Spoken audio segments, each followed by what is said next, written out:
Ce podcast aspire à apporter une dose d'espoir fondée sur des vertus humaines, inspirée de la naturelle abondance, sa bonté et sa cruauté. En ce lieu, il sera l'occasion pour moi, Étienne, de partager quelques connaissances, d'apprendre tout d'abord individuellement, toujours au sein d'un collectif plus grand, dans l'objectif transcendantal de faire vibrer les cœurs et esprits à de plus hautes fréquences. Merci infiniment de ta présence. Voici le podcast. De la démocratie. Bien le bonjour. La démocratie aurait vu le jour à Athènes, au 5e siècle avant notre ère.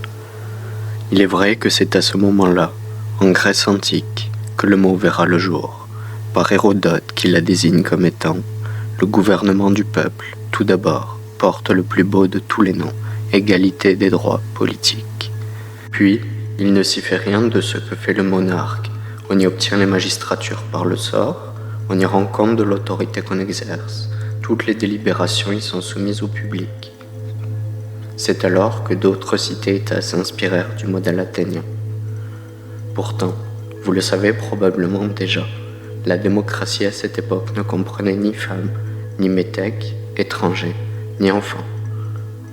C'était donc seulement les hommes adultes, citoyens d'Athènes, qui pouvaient espérer avoir une emprise sur le politique.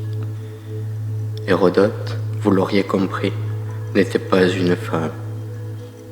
Ces mots positifs à l'égard de la démocratie, dont il observe les débuts, ne suscitent cependant pas la même réaction de la part de tous ses contemporains. Platon avança pour sa part dans un des 10 livres fondant son œuvre intitulée La République, que la démocratie advient quand les pauvres sont vainqueurs de leurs adversaires, qu'ils en tuent une partie et en exilent l'autre, et qu'ils partagent à égalité entre le reste de la population l'administration et les charges, et les magistratures y sont le plus souvent attribuées par des tirages au sort. Il y avait alors une véritable agoraphobie du peuple. Entendre ici les hommes adultes de plus de 30 ans, ni métèques ni esclaves, qui régnaient par les décrets, pour prendre cette fois des mots d'Aristote, dans la Constitution d'Athènes. La démocratie, au sens où l'entendaient donc nos prédécesseurs de l'Antiquité, ce n'est pas un système à appliquer dans la réalité, car il s'agit in fine de la tyrannie du peuple. Les empires grecs et romains finissent donc par s'effondrer, comme tout empire un jour s'effondre. En ce jour, pour en retourner à cette fin d'année 2023, l'on, l'élite à notre tête, nous dit qu'on vit dans des démocraties représentatives. En somme, on, le peuple, élit l'homme ou plus rarement la femme qui nous dirigera pendant un temps déterminé. Entre cela, se tiennent des élections pour savoir qui de ces candidates sera le ou la nouveau élu. Pourtant, en bout de ligne, rien n'oblige nos représentants ou représentantes à faire ce pourquoi elles ont été élues, le plus souvent par une minorité de la population.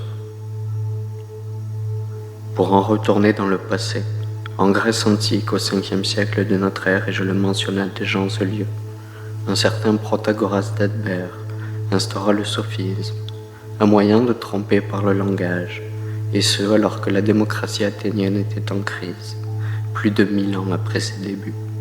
Cette forme de tromperie, vous l'aurez compris, ne sera pas passée inaperçue pour les nobles qui, en cette fin de 18e siècle, cherchaient à renverser la monarchie, devenue trop omnipotente, suite à la centralisation entamée un peu plus tôt, à partir de la fin du XVIe siècle.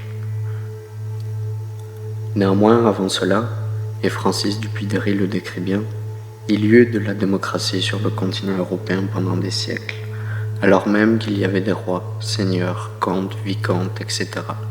Au niveau local, il existait les guildes, encore présentes à ce jour, notamment en herboristerie. Ces guildes se réunissaient parfois plusieurs fois par mois dans des assemblées où il y avait des femmes et des hommes pour discuter de leur vie immédiate au sein d'un microcosme. Cela pousse à la réflexion. La vie de ces personnes n'était sûrement pas meilleure qu'en ce jour, en une époque de maladie, de misère, guerre et autres. Il ne faisait probablement pas si bon vivre que cela, mais le caractère démocratique était bel et bien présent dans les localités, qui devaient sans aucun doute tenir également compte des instances de pouvoir au-dessus d'elles, régionales ou nationales, qui cohabitaient ensemble jusqu'à cette fameuse centralisation, qui rendit les territoires beaucoup plus vastes et au contrôle de moins d'individus.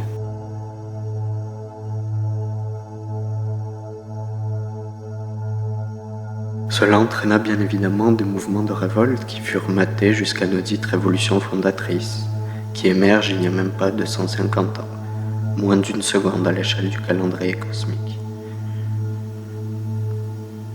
L'on nous dit à ce jour qu'il ne faudra pas chercher à lutter contre ce système en apportant des solutions nouvelles, car celui-ci fonctionne déjà et est le meilleur système possible.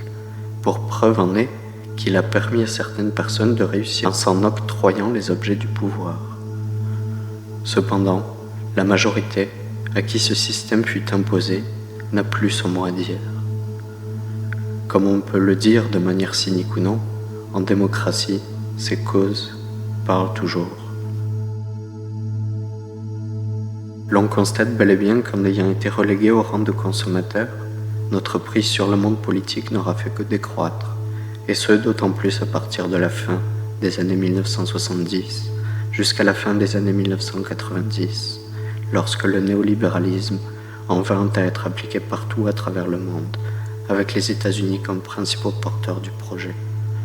Peu après cela, suite aux attentats terroristes sur le Pentagone et les tours jumelles, un nouveau système sera mis en place, selon un modèle de stratégie du choc, terme qu'utilisait Milton Friedman et que Naomi Klein reprit dans son livre et documentaire notoire du même nom.